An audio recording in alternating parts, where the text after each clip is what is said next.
அஸ்ஸலாமு அலைக்கும். Hi friends, Friday mini வ்ளாகோட கண்டினியூவேஷன் வீடியோ தான். ஈவினிங் டு நைட் ரொட்டீன் தான் பார்க்க போகிறோம். அன்றைக்கி ஆஃப்டர்நூன் லஞ்ச் ஃபினிஷ் பண்ணதுக்கப்புறமா கொஞ்சம் வெசல் வாஷிங் இருந்தது. வெசல் வாஷிங் எல்லாம் முடிச்சுட்டு நானும் தம்பியும் சேர்ந்து வெப் சீரிஸ் பார்த்துட்டு இருந்தோம். அண்ட் நம்ம சேனல் ஃபஸ்ட் டைம் பார்க்குறீங்கன்னா மறக்காமல் நம்ம சேனல் சப்ஸ்கிரைப் பண்ணிக்கோங்க. அவன் ஆஸ் யூஷுவல் டியூஷன் கிளம்பி போயிட்டான். அன்றைக்கி ஈவினிங் ஸ்நாக்ஸுக்கு காலிஃப்ளவர் பகோடா தான் பிளான் பண்ணி வச்சுருந்தேன். காலிஃப்ளவர் பகோடா பண்ணும்போது நான் சொல்கிற இந்த சின்ன டிப் மட்டும் நீங்கள் சேஞ்ச் பண்ணி பாருங்கள். ரொம்பவே பகோடா கிறிஸ்பி அண்ட் டேஸ்டியாக வரும்.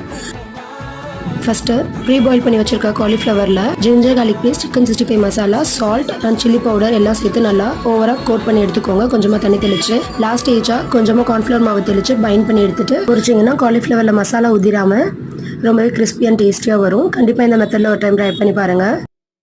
ஈவினிங் ஸ்நாக்ஸ் எல்லாம் சாப்பிட்டுட்டு கொஞ்சம் நேரம் பேசிட்டு டிவி பார்த்துட்டு இருந்தோம். டைம் போனதே தெரியல. ரொம்ப நாளாகவே கொத்து பரோட்டா சாப்பிடணும்னு டெம்டிங்காக இருந்தது. ஸோ நைட் டின்னருக்கு வெளிலேருந்து கொத்து பரோட்டா வாங்கி சாப்பிட்டு டின்னரை ஃபினிஷ் பண்ணியாச்சு. தேங்க்ஸ் ஃபார் வாட்சிங்.